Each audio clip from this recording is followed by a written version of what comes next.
நான் பெரிதும் அன்பு கொண்டு நேசிக்கின்ற என் அருமை சொந்தங்கள் அனைவருக்கும் வணக்கம்.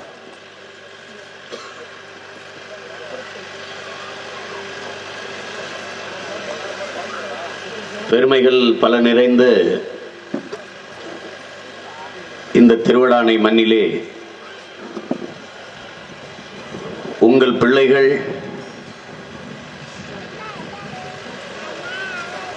நாம் தமிழர் கட்சியினுடைய கொள்கைகளை விளக்கி பேசிக் கொண்டிருக்கிறோம்.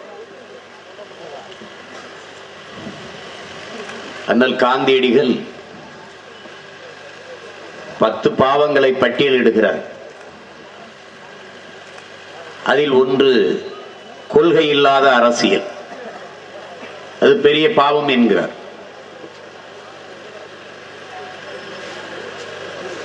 உங்கள் பிள்ளைகள், என் தம்பி அறிவுச்செல்வன் அவர்கள் குறிப்பிட்டது போல, ஒரு 50,000 ஆண்டுகளுக்கு மூத்த பெருமை மிக்க ஒரு தேசிய இனத்தின் மக்கள், தமிழின மக்கள். உலகில் எல்லோரும் அவரவர் தாய்மொழியில் பேசிக் கொண்டிருக்கிறார்கள்.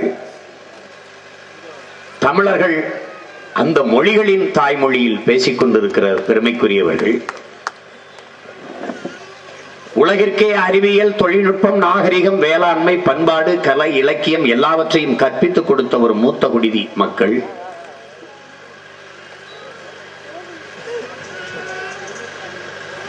உலகம் முழுமைக்கும் பரவி வாழ்ந்த ஒரு இனம்.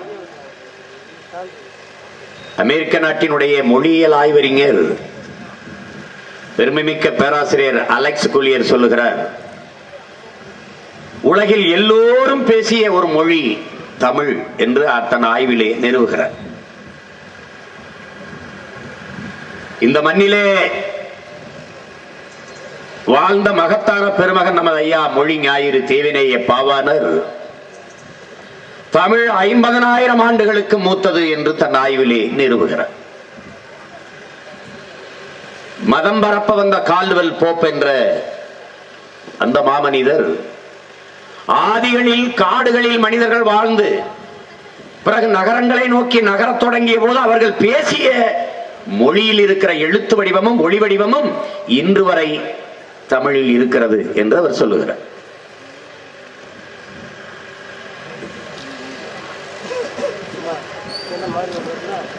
இமயத்தில் கொடியை நட்டான் இமயவரம்பன் நெடுஞ்சேரலாதன் என்று படிக்கிறோம். இமயத்தில் கல்லெடுத்து வந்து நமது அருமை மூதாட்டி கண்ணகி பெருமகளுக்கு நம் பாட்டன் சேரன் செங்குட்டுவன் கோயில் கட்டினான் என்று படிக்கிறோம். இமயவரை பரவி வாழ்ந்தான் தமிழன் என்பதற்கு இது சான்று. புரட்சியாளர் அம்பேத்கர் இந்தியாவை இந்துக்கள் நாடு என்று சொல்வதை நான் ஏற்க மாட்டேன்,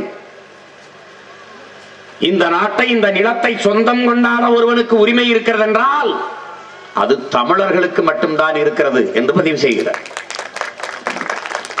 காரணம், இந்த நிலப்பரப்பு முழுதும் தமிழை தாய்மொழியாக கொண்ட நாகர்களே பரவி வாழ்ந்தார்கள் என்று சொல்கிறார். என்னுடைய மூதாதையர்கள் மொழி கூட தமிழ்தான் என்று பதிவு செய்கிறார். அதே கருத்தை பொது உடைமை தத்துவத்தை ஏற்றுக்கொண்ட மூத்த தலைவர்களில் ஒருவரான ஐயா ஜோதிபாஸ் அவர்கள், ஆம், அம்பேத்கர் சொல்வதை நான் ஏற்கிறேன் என்று அவரும் பதிவு செய்கிறார். அப்படிப்பட்ட ஒரு இனம் அடிமைப்பட்டு அல்லல் பட்டு தன் இன பெருமை தெரியாமல் தாழ்ந்து போன இனம், தான் யார் என்று அறியாது சிதைந்து அழிந்து போன ஒரு இனம், இன பெருமை கொள்ளாததால் இன உணர்வு கொள்ளாமல் வீழ்ந்து விட்ட ஒரு இனம். எதிரியவனும் தமிழனை வீழ்த்தியதில்லை, தன்னின பகையால் தாழ்ந்து வீழ்ந்தவன். அதைத்தான் இங்கே என் தம்பி அறிவுச்செல்வம், என் தம்பி திலீவன், என் அருமை மாமன் மரத்தமிழ் வேந்தன் போன்றவர்களெல்லாம் குறிப்பிட்டு பேசினார். சாதி மதங்களாக பிளந்து பிரிந்து தன்னின பகை. தேவர் தேவேந்திரரை தாழ்த்தி, தேவேந்திரர் தேவரை தாழ்த்தி, இந்து இஸ்லாமியரை தாழ்த்தி, இஸ்லாமியர் இந்துவை தாழ்த்தி, நாடார் கோணாரை தாழ்த்தி, செட்டியார் முதலியாரை தாழ்த்தி, தன்னின பகையால் தாழ்ந்து வீழ்ந்து போன தமிழ் தேசியனத்தின் மக்கள். ஒரு இஸ்லாமியர் மீது அடி விழுந்தால் இந்து தமிழனுக்கு வலிக்காது, வலித்ததில்லை. ஒரு கிறிஸ்தவ தமிழன் மீது அடி விழுந்தால் இந்து தமிழனுக்கு வலிக்காது, வலித்ததில்லை. ஒரு தேவர் மீது அடி விழுந்தால் தேவேந்திரருக்கு வலித்ததில்லை, தேவேந்திரன் மீது அடி விழுந்தால் நாடாருக்கு வலித்ததில்லை. அதனால் தமிழன் மீது அடி விழுந்தால் இதில் எவனுக்கும் வலித்ததில்லை. இதுதான் இங்க இருந்து நடந்த வரலாற்று துயரம். இதிலிருந்து மீள வேண்டும், இயல வேண்டும் என்று இந்த தலைமுறை தமிழ் பிள்ளைகள் உறுதியேற்றும். ஒரு பேரழிவில் பிறந்தோம். கண் முன்னே ஈழ தாயகத்தில் லட்சக்கணக்கான என் இன சொந்தங்களின் சாவில் ஜனனமான பிள்ளைகள் உங்கள் பிள்ளைகள். சாதி ஒழித்தல் ஒன்று, நல்ல தமிழ் வளர்த்தல் மற்றொன்று. பாதியை நாடு மறந்தால் மற்ற பாதி துலங்குவதில்லை என்று எங்கள் புரட்சி பாவலன் பாடுகிறார், பாவேந்தன் பாரதிதாசன். சாதி மறந்த ஏரி நல்ல தண்டமிழ் நீரை ஏற்கும், சாதி பிணிப்பற்ற தோழே நல்ல தண்டமிழ் வாளை தூக்கும் என்று பாடுகிறார். அப்ப என்ன முடிவு பண்ணோம்? சாதியாக மதமாக நின்று தமிழன் வெல்லவே முடியாது. சாதி மதத்தை கடந்து இனமாக எழுந்தால் வேறு எவனும் இவனை கொல்லவே முடியாது. இதை எங்களை தவிர இந்த நிலத்தில் வேறு எவனும் சொல்லவே முடியாது. இதுதான் என் அன்பிற்குரிய தம்பி தங்கைகள் விளங்கிக் கொள்ளணும். இங்கே கூடி அமர்ந்திருக்கிறவர்கள் எல்லாம் தமிழர்களாக கூடியிருக்கிறீர்கள், பெருங்கூட்டம். ஆனால் தேவராக பிரிந்து, தேவேந்தராக பிரிந்து, நாடாராக பிரிந்து, கோணாராக பிரிந்து, இந்துவாக பிரிந்து, இஸ்லாமியராக பிரிந்து, கிறிஸ்தவராக பிரிந்து நின்றால் எத்தனை பேர் நிற்பீர்கள் என்று நீங்கள் தான் எண்ணி பார்க்க வேண்டும். அறிவார்ந்த தமிழ் சொந்தங்களிடத்திலே சொல்லுவேன், குறிப்பாக என்னிலும் இளைய என் தம்பி தங்கைகளுக்கு சொல்லுவேன், உங்கள் உடன் பிறந்தவனாக, உங்களின் மூத்தவனாக, உங்களின் எதிர்கால வாழ்வை பற்றி அனுதினமும் சிந்திக்கிறவனாக, அக்கறை கொண்டவனாக சொல்லுவேன். என் அன்பிற்குரிய பிள்ளைகளே, நாடாரெல்லாம் சேர்ந்து ஒரு நாடாரை நிறுத்தி வாக்கு செலுத்தினால் அவர்கள் நாடாள முடியாது. தேவரெல்லாம் சேர்ந்து ஒரு தேவரை நிறுத்தி யாருக்கும் வாக்கு செலுத்தாத எல்லா வாக்கையும் அவருக்கே செலுத்தினாலும் நாட்டை ஆள முடியாது. வன்னியரெல்லாம் சேர்ந்து வன்னியர் வாக்கு அந்நியருக்கு இல்லை என்ற உயர்ந்த நோக்கத்தை முன்வைத்து ஒரு வன்னியரை நிறுத்தி ஒரு வாக்கு கூட பிறருக்கு இல்லாமல் ஒரு வன்னியருக்கு செலுத்தினாலும் நாட்டை ஆள முடியாது. கவுண்டரெல்லாம் சேர்ந்து, பறையரெல்லாம் சேர்ந்து, எவர் சேர்ந்து சேர்ந்து தன் சாதிக்காரனுக்கு வாக்கு செலுத்தினாலும் அவன் வென்று நாட்டை ஆள முடியாது. ஆனால் ஒரே ஒரு வாய்ப்பு தான் இருக்கிறது. மொத்த தமிழனும் சேர்ந்து ஒத்த தமிழனை நிறுத்தி வாக்கு செலுத்தினால் அவன் இந்த நாட்டை ஆள முடியும், அதிகாரத்தை கைப்பற்ற முடியும். நாம் அடித்துக் கொண்டிருப்பது எப்படி? சாதியாக சேர்ந்து சாதிய மேம்பாடு, மதமாக சேர்ந்து மதத்தின் மேம்பாடு, உயர்வு, விடுதலை, பாதுகாப்பு சாத்தியமே இல்லை. என் அப்பன் 5 ஏக்கர் நிலம் வைத்திருக்கிறான், 5 ஏக்கர் நிலத்தையும் அடமானம் வைத்திருக்கிறான். அதை திருப்ப வக்கில்லாத துப்பற்ற நாங்கள் அண்ணன் தம்பிகள் 5 பேரும் அப்பா சொத்தில் நான் தான் மூத்தவன், எனக்கு சேட்டப்பாகத்தோடு சேர்த்து 1.5 ஏக்கர், அதுக்கு அடுத்தவன் நான், எனக்கு 1 ஏக்கர், அதற்கு அடுத்தவன் நான், எனக்கு 3/4 ஏக்கர் என்று சண்டையிடித்துக் கொண்டிருப்பது எவ்வளவு பெரிய மடத்தனமோ அப்படிப்பட்ட மடத்தனம் தான் உன் இனமே அடிமைப்பட்டு கிடக்கிற போது அந்த இனத்திற்குள் இருக்கிற சாதி மத மேம்பாடு, விடுதலை என்பது சுத்த பைத்தியக்காரத்தனம், சாத்தியமே இல்லை. அதை விளங்கிக் கொள்ளணும்.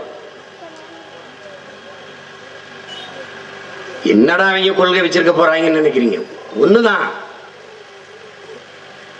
யாரும் வரலாம், என் நிலத்தில் வாழலாம், ஆனால் தமிழர்கள் நாங்கள் தான் எங்கள் நிலத்தை ஆளுவோம். இதுதான் தலையான கொள்கை. வாழும் உரிமை எவருக்கும் உண்டு, ஆளும் உரிமை தமிழர் எமக்கே உண்டு தான் எங்க முதன்மை தத்துவம். இது நாங்க சொல்லல. நல்லாண்மை என்பது ஒருவருக்கு தான் பிறந்த இல்லாண்மையாக்கி கொள்ளல். யார் சொல்றது? தமிழர் மறை. பெருமை மிகு வள்ளுவ பெருமகனார் சொன்ன மறை. உன் வீட்டையும் நாட்டையும் நீ ஆள்வது போல பார்த்துக்கொள், அதான் நல்ல ஆண் மகனுக்கு அழகு என்று கற்பிக்கிறார். எங்கள் திருநாட்டில் எங்கள் நல்ல ஆட்சியே, சாதாரணமா சொல்லல, என் நாட்டுல என் ஆட்சின்னு சொல்லல, என் திருநாடு என் நல்லாட்சி என்கிறான். அதுதான் என்னுடைய பிள்ளைகள் பதாகையில் எழுதி வச்சிருக்காங்க. எங்கள் திருநாட்டில் எங்கள் நல்ல ஆட்சியே, பொங்கிடுக வாய்மை பொழிந்திடுக என்றே நீ செங்கதிர் சீர்க்கையால் பொன்னள்ளி பூசிய கங்குல் நிகர்த்த கருங்குயிலே கூவாயே என்று கூறுகிறான் புரட்சி பாவலன் பாரதிதாசன். அலைமாகடல் நிலம் வானில் உன் அணி மாளிகை ரதனே அவை ஏறிடும் விதமே உனது அதிகாரம் நிறுவுவாய். வெறும் தரையில மட்டும் இல்ல, அலை மாகடல் நிலம் வான் எல்லாவற்றிலும் உன் அதிகாரத்தை நிறுவுவாய். இடையூறாக ஏதாவது இருக்குதா? கொலை வாளினை எடா மிக கொடியோர் செயல் அறவே புகைவாள் ஒரு புலியே உயர் புறமேவிய தமிழா என்று அறைகோள் விடுத்து அழைக்கிறான் எங்கது புரட்சி பாவலன் பாரதிதாசன். என்னுடைய கனவா? பன்னெடுங்காலமாக எங்கள் மூதாதைகள் தூக்கி சுமந்து வந்த கனவு. என் உரிமையிலே முதன்மையான உரிமை என் வீட்டில் நான் வாழ்வது, என் நாட்டில் நான் ஆள்வது தான் என்னுடைய முதன்மையான உரிமை. கெஞ்சுவதில்லை பிறர்வால் அவற்றை கேட்டிருக்கும் அஞ்சுவதில்லை, மொழியையும் நாட்டையும் ஆளாமல் துஞ்சுவதில்லை. இது பாவலரேறு பெருஞ்சித்திரன். என் மொழியடா, என் நாடடா, என் நிலமடா, இது என் வளம், என் காடு. எங்க ஆத்தாளப்பன்னு வீட்டை கட்டி வச்சிருக்கீங்க, நாங்க வாழ்றதுக்கு வீடு இருந்தா வாழ்ந்துட முடியுமா? காடும் நாடும் எங்களுக்கானதாக இருக்கணும், இல்லைன்னா வாழ முடியாது. காடும் இல்ல, என்கிட்ட நாடும் இல்லையே, நான் எப்படி வாழ்றது? எப்படி வாழ்றது? அதனாலதான் முடிவெடுத்தோம். என்கிட்ட கேட்கிறான், ரஜினிகாந்த் வரும்போது இவ்வளவு எதிர்க்கிறியே, கருணாநிதியை விட்டுட்ட, எம்ஜிஆரை விட்டுட்ட, ஜெயலலிதா விட்டுட்ட, அது எப்படி இருக்கு? 3 தடவை விழுந்தே கிடக்காம ஏன்டா எந்திரிக்கிறாங்கன்றான். சொல்ல வருது என்ன தெரியல? 3 தடவை விழுந்தில, அப்புறம் விழுந்தே கிடக்க மறுபடியும் எதுக்கு எந்திரிக்கிற என்று கேட்கிறான். அது எப்படி இருக்கு? உன் தாத்தா காலத்துல திருடணும், உங்க அப்பா காலத்துல திருடணும், இப்ப உன் காலத்துல திருட வரும்போது ஏன்டா தடுக்கிறாங்க? இதான் இங்க இருக்கிறது. தாயும் தாய் நாடும் ஒன்றுதான் மான தமிழனுக்கு. நல்லா கவனிச்சு வச்சுக்கணும். பொண்ணை தன் சாதி விட்டு கட்டு கொடுக்காத மண்ணை வந்தாலும் கூட்டி கொடுக்க தயாரா இருக்கான். இது ஒரு கேடு கட்ட நிலை. சீமா ஏன் இதை பேச? என்னை தவிர எவன்டா பேசுவான்? இத எவன் பேசுவான்? எவன் பேசுவான்? எனக்கு இருக்கிற உரிமை வேற எவனுக்கு இருக்கு?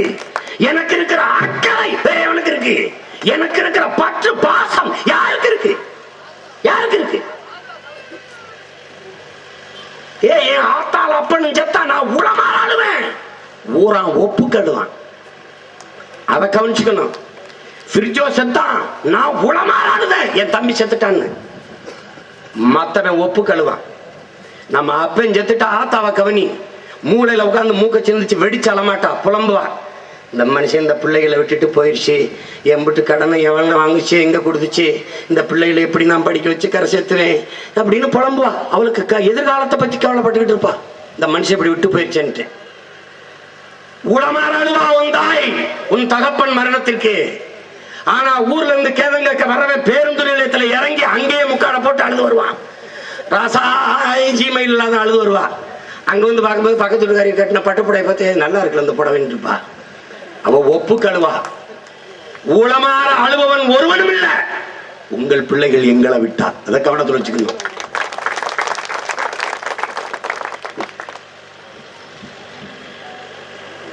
உயர்ந்த கனவு கொண்டு நிற்கிற உங்க பிள்ளைகள் உலகத்தின் தலை சிறந்த நாடாக என் தாய் நிலம் தமிழ்நாட்டை மாற்றுவோம்.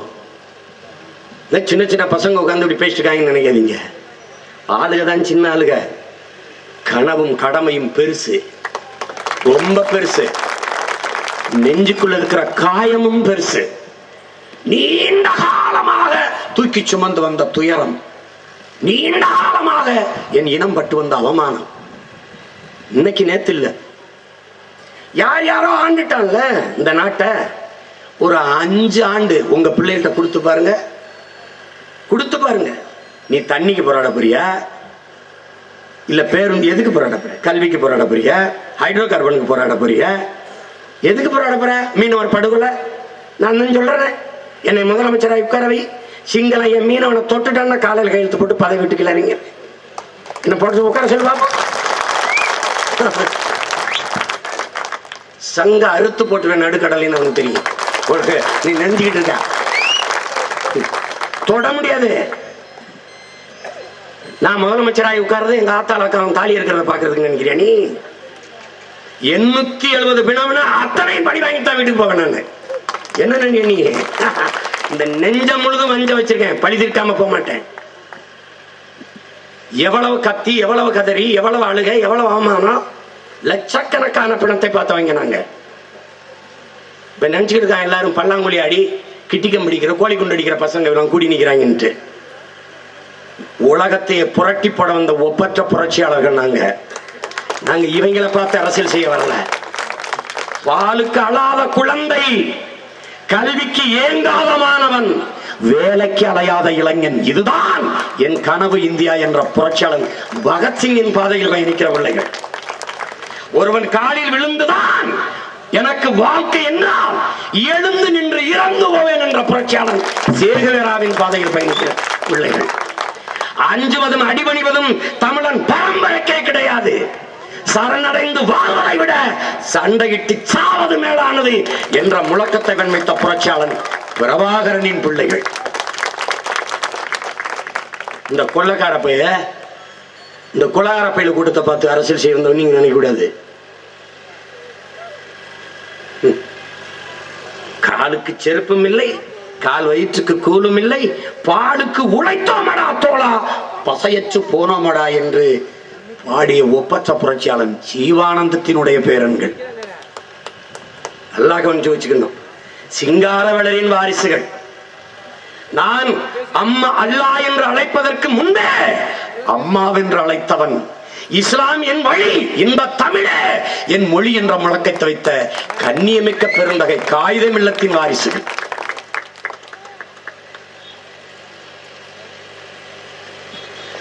கட்டமலை சீனிவாசன், அயோத்திதாச பண்டிதர், தெய்வ திருமகன் முத்துராமலிங்கத்தேவரனுடைய பேரனும் பேத்திகளும் இந்த நிலத்தில் அரசியல் செய்ய வர்றான். நல்லா கவனிச்சுக்கணும். சாதிய எண்ணம் கொண்டவன் அரசியலுக்கு வந்தால் நாடே நாசமாகும். சாதிய சிந்தனை கொண்டவன் இறைவனை வழிபடுவதற்கே தகுதியற்றவன். இதை சொன்னது யார்? தெய்வ திருமகன் நமது ஐயா முத்துராமலிங்கத்தேவர் என்பதை கவனத்தில் வச்சுக்கொள்வோம். அவர் தான் சொல்றார், ஓட்டுக்கு காசு கொடுக்கிறவன் பாடி, அந்த காசை வாங்கி கொண்டு ஓட்டு போடுகிறவன் தேச துரோகி என்று சொல்கிறார். எல்லாத்தையும் தான் எடுத்து எடுத்து பேசி பார்க்கிறோம், ஆனாலும் பழகிருது. ரெட்டையில உதயசூரியனுக்கு ஓட்டு போட்டு வாழ்க்கை இருண்டு போச்சு. ரெட்டலைக்கு போட்டு போட்டு மரத்துல ஒரு இலையும் இல்லை, நிலத்துல ஒரு இலையும் ஒண்ணும் இல்லை, முடிஞ்சு போச்சு. இப்போ உங்க பிள்ளைகள் என்ன சொல்றான்? தனி மனித அபிமானங்களை ஒழிக்கணும்னு நினைக்கிறோம். எம்ஜிஆர் அது ஒழியணும். ஜெயலலிதா என்ன பேரே தத்துவமா, பேரே கொள்கையா? ரஜினிகாந்துக்கு என்ன ரஜினிகாந்த்? தனி மனித அபிமானங்களை ஒழிக்கணும். என் தம்பி தங்கைகள் மிக கவனமாக கவனிக்கணும். தனி மனித அபிமானங்களை, தனி மனித புகழ்ச்சியை தலைமையேற்று, அந்த பிம்பங்களை தலைமையேற்று அரசியல் செய்வது ஒழிக்கணும். நல்ல தத்துவத்தை தலைமையேற்று அரசியல் செய்ய பழகணும். முதல்ல அரசியல் என்ன என்பதை முதல் கத்துக்கணும். நான் என் ஆத்தாளப்பனுக்கு பேசல, என் அண்ணன் அக்காவுக்கு பேசல, என் தம்பி தங்கைகளுக்கு தான் கத்திக்கிட்டு இருக்கேன். தண்ணி எப்படி மேல் நோக்கி பாயாதோ அப்படி என் தத்துவமும் உங்க மண்டையில ஏறாது. தண்ணி எப்படி கீழ் நோக்கி விழும்போது பேரடிச்சியாக வீழுமோ அப்படி என் தம்பி தங்கச்சிக்கு புரியும் நான் சொல்றது. உங்களை 8 வருஷமா கத்துனேன், காசு வாங்கிட்டு ஓட்டு போடாதே, அது ஒரு மானங்கட்ட செயல்னு கத்துனேன். காசு வாங்கிட்டு தான் ஓட்டு போட்டீங்க. எங்களை தூக்கி சுடுகாட்டுல போட்டிய, நடு ரோட்ல போட்டிய. அதை பத்தி நாங்க கவலைப்படல. ஏன்னா நான் நேசிச்ச மாதிரி அந்த பொண்ணு என்னை நேசிக்கலன்னா என்னோட பிரச்சனை இல்லை. அது நான் என் மக்களை நேசித்த மாதிரி என் மக்கள் என்னை நேசிக்கல, அது என் குறை இல்லை. என்னைக்கு இந்த சீமா நல்ல பையன், என்னைக்கு இந்த சீமா மாதிரி ஒருத்தன் வரணும்னு நீ தேடுறியோ அன்னைக்கு நான் இருக்க மாட்டேன், செத்து போயிடுவேன். உன்னை காப்பாத்த ஒரு பையன் இருக்க மாட்டான். அதுக்கு முன்னாடி எச்சரிச்சுக்கிறங்க, விழிச்சுக்கிறங்க, படைச்சுக்கிறங்கன்னு கத்துறோம். அதான் இங்க இருக்கிறது. இதை புரிஞ்சுக்கணும். அரசியல் என்பது வாழ்க ஒழிக கோஷம் அல்ல. அரசியல் என்பது எவன் முன்னிலும் கை கட்டி காலில் விழுவது அல்ல. அரசியல் என்பது வரிசையில் நின்று வாக்கு செலுத்துவது மட்டுமல்ல. அரசியல் என்பது 1000-500 வாங்கி கொண்டு ஓட்டு போடுவது அல்ல. அரசியல் என்பது ஒரு வாழ்வியல். அறிவியல் புவியியல் போல அரசியல் என்பது ஒரு வாழ்வியல். அரசியல் வேண்டாம் என்று விலகி நிற்பது வானமே இல்லாத பூமியில் நான் வாழப்போகிறேன் என்று சொல்வதற்கு ஒப்பானது. அரசியல் வேண்டாம் என்று நீங்கள் விலகி நிற்கலாம், அரசியல் ஒருபோதும் உங்களை விட்டு விலகாது என்று அரிஸ்டாட்டில் சொல்றான். என் அன்பிற்குரிய தம்பி தங்கிகள் புரிந்து கொள்ளணும். நீ அரசியல் வேண்டாம் என்று விலகி நின்றால் யாரை நீ வேண்டாம் என்று வெறுக்கிறியோ அவனுடைய ஆட்சியின் கீழ் வாழ வேண்டிய சூழல் உருவாகிவிடும் என்று பிளாட்டோ சொல்றான். உலகம் முறை கவனிக்கிறோம். உலகத்துல பேரறிஞர் சொல்றதெல்லாம் படிக்கிறோம். அதை ஓடி ஓடி வந்து என் தம்பி தங்கைகளுக்கு சொல்றோம். ஏன் நாங்க நிக்கிற மாதிரி நீங்க ஒரு காலத்துல முச்சந்தில நின்றக்கூடாதுங்கிறதுக்காகத்தான். கண்ணு முன்னாடி என் ஆத்தாள் அப்பனும் குடத்து தூக்கிட்டு தண்ணிக்கு தெரிவிக்கிறானே, இந்த நிலை எதிர்காலத்தில் எங்கள் பிள்ளைகளுக்கு வந்துடக்கூடாதுன்னு தான். இங்க என் தம்பி அறிவிச்சலன் சொன்னது போல இவ்வளவு நிலம் இவ்வளவு வளம் இருக்கிறது, ஊரா நாட்டில் ஓடி போய் நான் கஷ்டப்படுகிறேனே, அந்த நிலை ஏழ்மை வறுமை நிலை என் மக்களுக்கு வந்து விடக்கூடாது என்பதற்காகத்தான். இதை நீங்க புரிஞ்சுக்கணும். இது ரொம்ப முக்கியம். ஏதோ அரசியல்னா இப்படி யாராவது இப்படி ஒரு தலைவன் வந்து உங்களுக்கு நின்றுட்டு போயிட்டு இருப்பானா? உங்க மகன்கிறனால நின்று பேசுறேன் நான். ஹெலிகாப்டர்ல வந்து நிலத்துல இறங்கிட்டு கை காட்டிட்டு ஓட்டு போட்டு கேட்டு போறாள? உன் கூட பிறந்துட்டேன், உன் வயிற்றுல பிறந்துட்டேன், நீ கஷ்டப்பட்டு வெம்பாடு விட்ட படிக்க வச்ச அந்த அறிவு என்னை விட மாட்டேங்குது, தூக்க வர மாட்டேங்குது, விட்டுட்டு போக முடியல. நீ எக்கடு கேட்ட எனக்கு என்ன? அப்படி போக முடியல. ஏன்? உங்க கூட பிறந்துட்டான், உங்களை பெரிதும் அன்பு கொண்டு நேசிட்டான். நிம்மதி இல்லை, தூக்கம் இல்லை.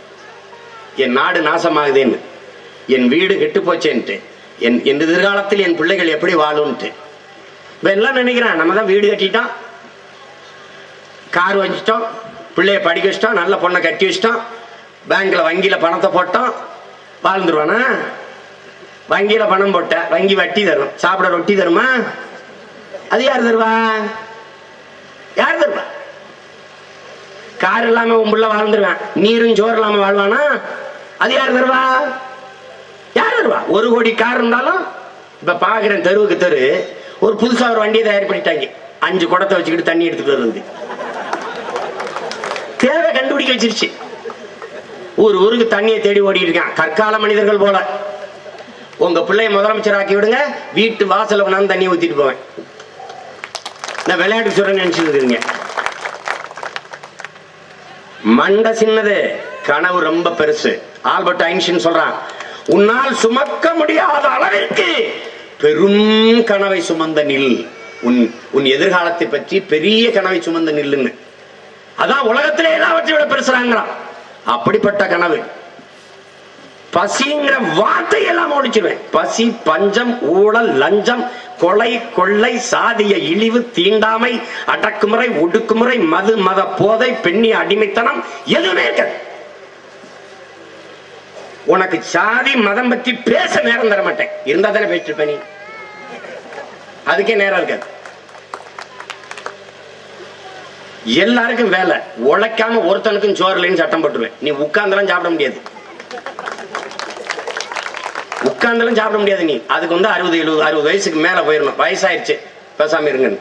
விவசாயிகளுக்கு ஓய்வூதியம் கொடுத்துருவேன். 60 வயசான பென்ஷன். ஏன்னா எல்லாருக்கும் பென்ஷன் கொடுக்குறான், எல்லாருக்கும் ஜோர் எங்க ஆத்தாள பண்ணுக்கு பென்ஷன் கொடுத்தாகாதா? என்ன பல பேர் நம்ம கிண்ட அடிச்சுட்டுருக்கான். ஆடு மாடு மேய்க்கிறத அரசாங்க பணியா மாத்திடுவான் நம்மளா சீமா. எப்படி சாத்தியம்? ஏண்டா ரஜினிகாந்த் ஊழல ஒழிக்கிறது சாத்தியம், சீமா ஆடு மாடு மேய்க்கிறது அரசாங்கம் சாத்தியம் இல்லையா? நான் கேட்டேன், ஆடு மாடு மேய்க்கிறத அரசு பணியா மாத்த போறியா? எங்க ஒரு ஆட்டுக்காரன், எங்க ஒரு மாட்டுக்காரன் என்னைய கேள்வி பண்றது. நான் மாடு ஆடு மேய்ச்சவன் தான்டா, மாட்டு சாணி அல்லவன் தான், ஆட்டு புழுக்கையும் அல்லவன் தான், ஆட்டு மூத்திரம் மாட்டு மூத்திரத்துக்குள்ள படுத்தவன் தான், ஆட்டு உண்ணி மாட்டு உண்ணி எங்க காதுக்குள்ள போச்சுதான். எங்க ஆத்தா காஞ்ச மிளகா வேப்பெண்ணெய் ஊத்தி அதை சிமிலி விளக்குல காட்டி காதுக்குள்ள ஊத்துனான். ராத்திரி ஊத்துனா காலையில உண்ணி வெளியில வந்துட்டுது. வாழ்ந்தவங்க தான். இப்ப என்னப்போ? அதனாலதான் நான் சொல்றேன், ஆடு மாடு வளர்க்கறது அரசாங்க பணியா மாத்திடுவேன்.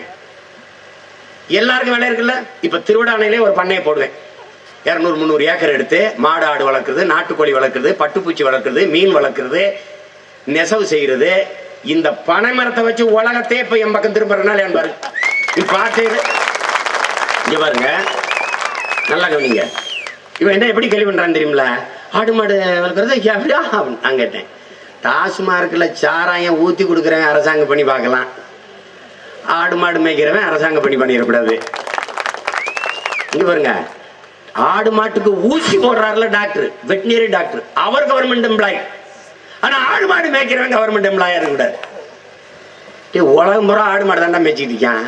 அமெரிக்கால மேய்க்கிறான், ஆஸ்திரேலியா நாடே மேய்க்குது. நம்மள மாதிரி தூக்குச்சீட்டில பழைய சேர் வச்சுக்கிட்டு உப்பு எப்படி முடிஞ்சு போட்டுக்கிட்டு வெங்காயத்தை கட்டு விட்டு இல்ல, ஹெலிகாப்டர்ல மேய்க்கிறான். எப்படி ஹெலிகாப்டர்ல மேய்க்கிறான்? பிரேசில்ல குதிரையில மேய்க்கிறான். குதிரையில அப்படியே டக்கு டக்குன்னு போறான், அது வாட்டுக்கு ஓடுது.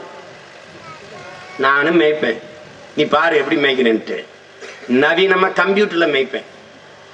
முழுக்க வேலி கம்பியை போட்டு என் மாட்டை விட்டு 100 ஏக்கருக்கு 25 ஏக்கர் குளத்தை வெட்டி விட்டு சுத்தி மரங்களை வளர்த்து விட்டு புல்லை வளர்த்து விட்டு மேய விட்டு குளிரூட்டப்பட்ட கம்ப்யூட்டர்ல குளிரூட்டப்பட்ட அறைக்குள்ள என் பிள்ளையில உட்கார வச்சு கம்ப்யூட்டர்ல பார்த்துருப்பேன். எல்லா இடத்தையும் கேமரா வச்சிருவேன். எங்கெங்க எந்தெந்த மாடு போகுது, என்னென்ன மேயுது எல்லாம் இங்க இருந்த இடத்துலயே பார்த்துருப்பான். ஒரு நாள் இது நடக்குதா இல்லன்னு மட்டும் நீங்க பார்த்தே இரு. நீ 1 கிலோ கறி 560 ரூபா. எங்க ஆடு வச்சிருக்க? கறி எங்க இருந்து வருது? பால் கடிச்சிட்டு கிடக்குறான்.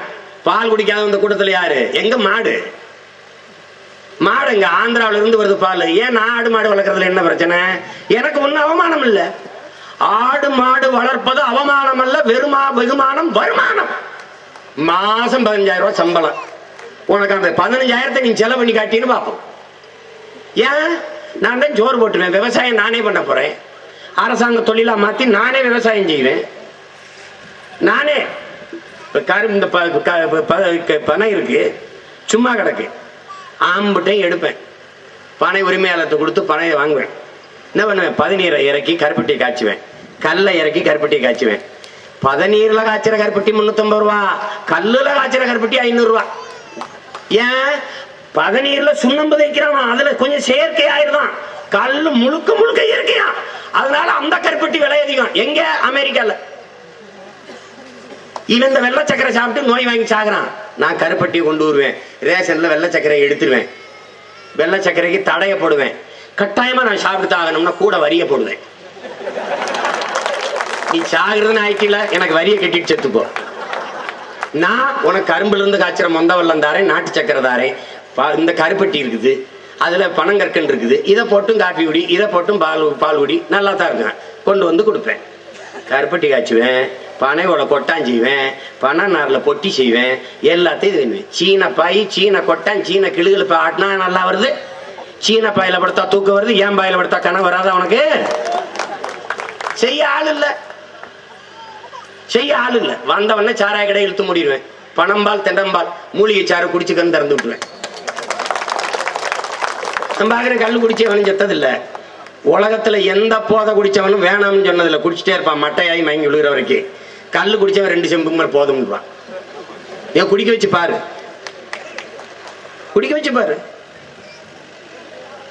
கல்லு குடிச்சு செத்தவனும் சொத்தம்பட்டையும் வித்தவனும் எவனும் இங்க கிடையாது. எவ்வளவு பெரிய மிடா குடிகாரனா இருந்தாலும் 2 செம்புக்கு மேல குடிக்க முடியாது, போதும்ன்றான். வீட்டுக்கு ஒழுங்கா போய் சேர்ந்துருவான். இங்க 100 ரூபா கொண்டுட்டு போறவன் சொத்தை அடமான வச்சு குடிச்சிட்டு அங்கேயே செத்து விழுகிறான். மாத்தணும்னு நினைக்கிறோம், எல்லாத்தையும் மாத்தணும்னு நினைக்கிறோம். இது விளங்கி கொள்ளணும். வேளாண்மை செய்யறத அரசு தொழிலாக்க பெரிய அவசியமான சத்துணவு ஆயா இருக்குல்ல, 50 பிள்ளைகளுக்கு சோறாக்கி போடுற ஆயா கவர்மெண்ட் எம்ப்ளாயி, அரசு வேலை. ஆயா கையில சத்துணவை கொண்டு கொடுக்குறான்ல, நம்ம ஆத்தால பணம், அவன் கவர்மெண்ட் வேலையா இருக்கக்கூடாதான். எப்படி இருக்கு? இந்த நாட்டையே ஒரு பச்சை பசேன்ற பூமியின் சொர்க்கமாக மாற்றுவது. எல்லா இடங்களும் பண்ணை நிலங்களை உருவாக்கி, மேச்ச நிலங்களை உருவாக்கி, ஆடு மாடுகள் வளர்ப்பதை அரசு பணியாக மாற்றுவேன். சிற்றூர்களின் பொருளாதார வளர்ச்சிக்கு முதன்மைத்துவம் கொடுப்பேன். ஒரு நாட்டின் பொருளாதாரத்தை சமவீதத்தில் வளர்த்தெடுக்க வேண்டும் என்றால் சிற்றூர்களின் பொருளாதாரத்தில் அதிக கவனம் செலுத்தணும். கிராமப்புறங்கள் காலியாகிக் கொண்டிருப்பதும் நகரங்கள் பெருத்து வீங்கிக் கொண்டிருப்பதும் அது சரியான வளர்ச்சி அல்ல. சீமானின் உடலில் எல்லா பாகமும் ஒரே மாதிரி வளரணும், அதான் வளர்ச்சி. இந்த தோள்பட்டை மட்டும் அப்படியே வீங்கி கொண்டு போகும் என்றால் அது வீக்கம், அது நோய், அது கட்டி, அது வளர்ச்சி அல்ல. இந்த நாட்டின் பொருளாதார கொள்கை, இந்த நாடு காட்டுகிற வளர்ச்சி இந்த கட்டி போன்ற, வீக்கம் போன்ற, நோய் போன்ற ஒரு பொருளாதார கொள்கை வளர்ச்சி. இதை அன்பு தம்பி தங்கிகள், அருமை பெற்றோர்கள் புரிந்து கொள்ளணும். அடிப்படையிலிருந்து மாற்றத்தை கொண்டு வரப்போறோம். கல்வியிலிருந்து மாற்றம், மருத்துவத்தில் மாற்றம்.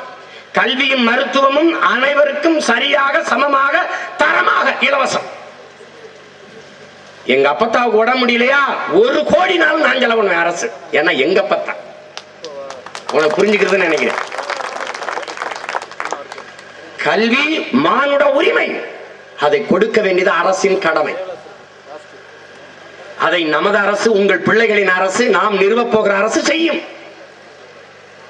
எவ்வளவு உயர்கல்வி ஆனாலும் கொடுக்கும். கல்வி முறையை மாத்திரும். தனித்திறன் கல்விக்கு முன்னுரிமை கொடுக்கும். என் பிள்ளைக்கு என்ன பிடிக்குதோ அதான் முதன்மை கல்வி. விளையாட பிடிக்குது விளையாடு, பாட பிடிக்குது பாடு, ஆட பிடிக்குது ஆடு, கணினி படிக்க பிடிக்குது கணினி படி, பொறியியல் படிக்க பிடிக்குது பொறியியல், மருத்துவம் பிடிக்குது மருத்துவம். எது பிடிக்கிறதோ அதுதான் முதன்மை பாடம், அதான் கல்வி. எல்லாத்தையும் அறிவியலையும் படி, புவியியலையும் படி, கணக்கையும் படி, எல்லாத்தையும் படி. இது இல்ல நம்ம பாடத்திட்டம். எல்லாத்தையும் மாத்தி விட்டுறோம். கல்வி இலவசம், மருத்துவம் இலவசம். நான் கொடுக்கிற காசுல உனக்கு என்ன செலவு வரப்போகுது? ஒன்னும் வராது. பெற்றுக் கொடுங்கள் பிள்ளைகளை, கற்றுக் கொடுக்கிறோம் நாங்கள். அது உங்கள் வீட்டின் பிள்ளைகள் அல்ல, நம் நாட்டின் பிள்ளைகள் என்று ஒரு பேரறிவிப்பு செய்வோம். சட்டம், முதலமைச்சர் மகனா, முதலமைச்சரா, முதலமைச்சர் பொண்டாட்டி பிள்ளையா, அமைச்சர் ஆத்தாள் அப்பனா, அமைச்சர் மகனா, எவனா இருந்தாலும் அரசு பள்ளியில் தான் படிக்கணும், அரசு கல்லூரியில் தான் படிக்கணும். முதலமைச்சருக்கு காய்ச்சலா, முதலமைச்சர் பொண்டாட்டிக்கு முடியலையா, அமைச்சர் பொண்டாட்டிக்கு முடியலையா, யாரு மாவட்ட ஆட்சியர் பொண்டாட்டிக்கு முடியல, யாரும் சரி அரசு மருத்துவமனையில் படுத்தான் வைத்தியம் பார்க்கணும். சட்டம் ஏற்றிடுவேன். இதுதான் அமைப்பு மாற்றம். சிஸ்டம் ராங்க பெயர்க்கிறேன். நான் நீங்க கட்டி வச்சிருக்க வீட்டுக்கு வெள்ளை அடிக்க வந்த ஆள் இல்ல, இதை இடிச்சுட்டு வேற கட்டடம் கட்ட வந்த ஆளு. அதை நீங்க நல்லா கவனம் வச்சுக்கணும். இந்த நாட்டையே மாற்றம், வேற நாடாக்குறோம். அரசு மங்கலம் கம்மாயில எத்தனை மரம் இருக்கு? ஒரு மனிதனுக்கு 422 மரங்கள் வேணும். மரம் இருக்கா? பூமி வெப்பமாயிடுச்சுங்களா? பூமியின் கொடையான மரம் எங்க? என் தாயின் மாறி பால் குடிக்கலாம், அந்த மாறை அறுத்து ரத்தம் குடிக்கிறான். மீத்தேனுங்கிறான், ஹைட்ரோ கார்பனுங்கிறான், ஆழ்குழாய் கிணறு எடுத்து தண்ணியை போட்டு உறிஞ்சி விற்கிறான். லிட்டர் 20 ரூபா 10 ரூபாய்னு விற்கிறான். பூமிக்குள்ள தண்ணியை பூரா உறிஞ்சிட்ட, மேல இருக்கிற மரத்தை பூரா வெட்டிட்ட, அப்புறம் எப்படி பூமி வெப்பமாகாம இருக்கும்? அப்புறம் எப்படி உனக்கு பருவத்துக்கு மழை பெய்யும்? எப்படி வரும்? இன்னைக்கே நீங்க குடத்தை தூக்கிட்டு ஓடுறீங்கன்னா இன்னும் 10 ஆண்டு கழித்து நமது பிள்ளைகள் என்ன செய்யும்? ஏன் நீங்க சிந்திக்கல? ஜெயலலிதா ஜெயலலிதா ஜெயலலிதா எங்க? அந்த அம்மா எங்க? 5 லட்சம் கோடி இந்த நாட்டுக்கு கடன். ஒரு கடனாக போய் நாடாக மாத்திட்டு போய் படுத்துட்டு அந்த அம்மா. இன்னொருத்தருக்கு பேசினாலும் முடியாது, அவரால் பேசவும் முடியாது, போய் உட்காந்து. எப்படி? 44,000 கோடி இழப்பு பேருந்துல, அரசு போக்குவரத்துல. அது 400 கோடியா இருக்கும்போது ஏன் சரி செய்யல? அது 4,000 கோடியா இருக்கும்போது ஏன் சரி செய்யல? அது 14,000 கோடியா இருக்கு ஏன் சரி செய்யல? 44,000 கோடி வர வரைக்கும் எங்க நக்கிட்டு இருந்தீங்க? என்னடா அது? என்ன ஆட்சி? எவ்வளவு மடையர்கள் கூட்டம். ஒரு மின்துறைக்கு மட்டும் 1 லட்சம் கோடி கடன். மின்துறைக்கு யாரு மின்சாரம் கட்டாம இருக்கு, மின் கட்டணம் கட்டாம இருக்குமா? அது எப்படி இவ்வளவு கடன் வருது? எப்படி 5 லட்சம் கோடி கடன்? என்ன கேட்கிற, இதுல எப்படி சீமான் நீ முதலமைச்சரான சமாளிப்பேன்? வந்தவன முதல் கையெழுத்து மஞ்சள் நோட்டீஸ். இந்த அரசு திவாலாயிருச்சு. இதுவரை இந்த கடனுக்கு எனக்கு எந்த சம்பந்தம் இல்ல. நீ கடன் எவன்கிட்ட கொடுத்து அவன்கிட்ட வாங்கிக்க.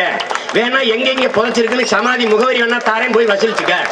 அவன் ஆட்சியில் இருந்த அமைச்சர் மந்திரி மாதிரி அவன் குடும்பம் தாரு, அங்க வசூலிச்சுக்க. பாரு, உண்மையிலே நடக்கும். நீ சிரிக்காத, உண்மையிலே நடத்திடுவேன். இந்த மாதிரி தெரிஞ்சுக்க. அவன் வாரிசு பிள்ளைகள் அட்ரஸ் எல்லாம் இருக்கு. நீ போய் வசூலிச்சுக்க. வேணா நான் கூட போலீஸ் கிழிச்சுல பந்தோஸ்து தாரேன், போய் வசூலிச்சுக்க. என்னைய விட்டு நான் அழிச்சு கிழிச்சு ஆட வந்து இந்த மாதிரி இருக்கேன். வா, பொரட்டா சூரி தின்ன மாதிரி அழிச்சு கிழிச்சு மறுபடியும் சாப்பிட்றேன். வா, இப்ப வை. எங்கால போட்டு மறுபடியும் கொடை போடுறான். ஒண்ணுல இருந்து போடுறான், போடு. இப்ப கடன் கொடு. எதுக்கு? நான் ஏரி வெட்ட போறேன், அணை கட்ட போறேன், நான் குளம் வெட்ட போறேன், ஆடு மாடு வளர்த்தல் வேளாண்மை செய்யறதுக்கு பண்ணை நிலங்கள் உருவாக்கி என் பிள்ளைகளுக்கு வேலை கொடுக்க போறேன். எனக்கு கடன் தான். இந்த கடனுக்கு நான் நல்ல அப்பனுக்கு பிறந்தேன், ஆத்தாளுக்கு பிறந்தேன், நான் பொறுப்பு. நீ கொண்டா, நீ கொண்டாடா. அதெல்லாம் நாம் போய் கடன் கட்டிக்கிட்டு இருக்க முடியாது. அவன் வாங்கி திண்டு கொளுத்துக்கிட்டு 850 ஏக்கர்ல தோட்டம், 100 ஏக்கர்ல எஸ்டேட்டு, மாளிகை எல்லாம் கட்டி வாழ்ந்தோண்ட போய் நான் வாங்க முடியாது. எல்லாத்தையும் மாத்தி விட்டுறோம், எல்லாத்தையும் தலைகளை மாத்திரும். ஒரு புத்தகம் மாதிரி உங்க பிள்ளை போட்டிருக்கேன், வந்தா எப்படி ஆட்சி செய்வேன்னு. நான் தேவையில்லை. இந்த மேடைகளை வந்து நிக்குதுல சின்ன பிள்ளைய, அது ஆட்சி செஞ்சிடும். நாங்க இல்ல, எல்லாரும் இப்படி செத்து போனா கூட எங்கள் பிள்ளைகள் நாங்கள் முன்வைக்கிற தத்துவத்தை வைத்து இந்த நாட்டை ஆண்டு தலை சிறந்த நாடா மாத்தோம். கற்பிச்சு கொடுத்துருவேன். பனைமரத்தை வச்சு என்ன செய்யணும், மீனவன் பிரச்சனையை எப்படி தீர்க்கணும். வந்தவன சட்டசபையை கூட்டி எல்லாருடைய ஒப்புதலோடு தீர்மானம் போடுவேன். கச்சத்தீவை திருப்பி எடு. மத்திய அரசுக்கு சொல்லுவேன், கொடுத்ததுதான், எடுக்க முடியாது. இல்லை என்றால் என்னை பிரித்து விடு. அடுத்த தீர்மானம். தொலைக்காட்சியெல்லாம் பிரிவினைவாதி சீமா, நான் அப்பவே சொன்னேன் என்றால் கேட்டீர்களா? அவன் பிரிவினைவாதி, இந்திய நாட்டை சிதைக்கிறான், தனிநாடு கேட்கிறான், ஆய்வின் கத்துவான். நம்ம ஏதாவது ஒரு வாக்மேன்ல பாட்டை போட்டு படுத்துக்கிட்டாங்க. ஐயா இளையராஜா பாட்டை போட்டுக்கிட்டு அப்படியே பார்த்துக்க வேண்டியதான். அவன் எல்லாம் கத்திட்டு வருவாங்க, தொலைக்காட்சியில பேசுவான். எப்படி இந்த பிரிவினைவாதி பேசலாம்? வாசல்ல கட்டக்கம் போட நிப்பாங்க, பேசிட்டு இறங்கணும். எல்லாம் நல்லா கவனி. எத்தனை பேர் உன் உரிமைக்கு எதிராக உன் நாட்டின் தொலைக்காட்சியில பேசிட்டு, உன் இனம் சாராதவன், மொழி சாராதவன் உனக்கு எதிராக பேசிட்டு கீழே இறங்கி போயிடறான். ஆனா இந்தியாவில் எந்த மாநிலத்திலேயாவது உன் இனம் சார்ந்தவன், உன் மொழி சார்ந்தவன், உன் உறவினன் ஒருவன் உன் நிலத்தின் உரிமைக்காக ஒரு இடத்துல விவாதம் பண்ணிட்டு கீழே இறங்கிட முடியுமா? விவாதம் பண்ண கூட்டுக்கான நண்பர். அப்படின்னா நாம தமிழர்கள் எவ்வளவு பெரிய ஜனநாயகவாதிகளாக இந்த நாட்டில் வாழ்ந்து கொண்டிருக்கோம்ங்கிறத கற்பனை பண்ணி பாருங்க, நினைச்சு பாருங்க. எப்படி இருக்கு? கொடுத்ததான். அது இந்தியா சொல்லுது பாருங்களா, எப்படி எவ்வளவு அறிவுபூர்வமா சொல்லுது பாருங்க.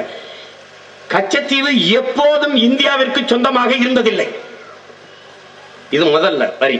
அடுத்தது, கொடுத்ததான் திருப்பி எடுக்க வேண்டும் என்ற பேச்சுக்கே இடமில்லை. இப்ப நான் சேதுபதி பேரை நான் கேட்கிறேன், கச்சத்தீவு எப்போதும் இந்தியாவுக்கு சொந்தமாக இருந்ததில்லை. சரி, உனக்கு சொந்தமா இல்லை, பிறகு எப்படி எடுத்து கொடுத்த? திருடி கொடுத்தியா? உனக்கு சொந்தமாக இல்லாத ஒன்றை நீ எப்படா எடுத்து கொடுப்ப? அந்த உரிமை உனக்கு எப்படி வந்துச்சு? அப்ப அனாதே அங்க ஒரு தீவு கிடந்துச்சா?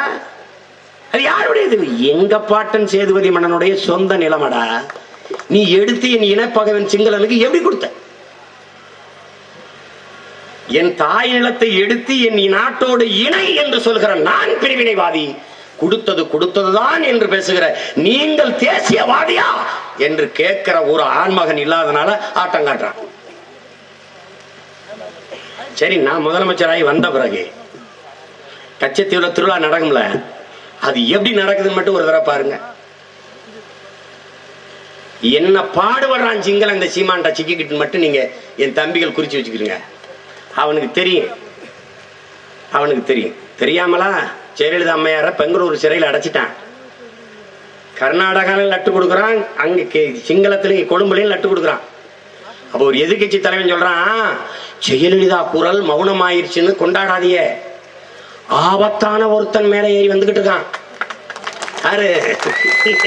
சொல்றான், அவனிடம் மட்டும் அதிகாரம் போனால் நம் நிலைமை என்னவென்று எண்ணி பாருங்கள். நெய்தல் படைன்னு ஒரு படை அமைப்பேன் மீனவர் பாதுகாப்புக்கு. மற்ற யாரையும் அதுல வேலைக்கு எடுக்க மாட்டேன், மீனவர்களை மட்டும்தான் எடுப்பேன். அவனுக்கு கல்வி தகுதி இல்லை, அவனுக்கு உடல் தகுதி இல்லை, குள்ளமா இருக்காரு. இவரெல்லாம் போலீஸா?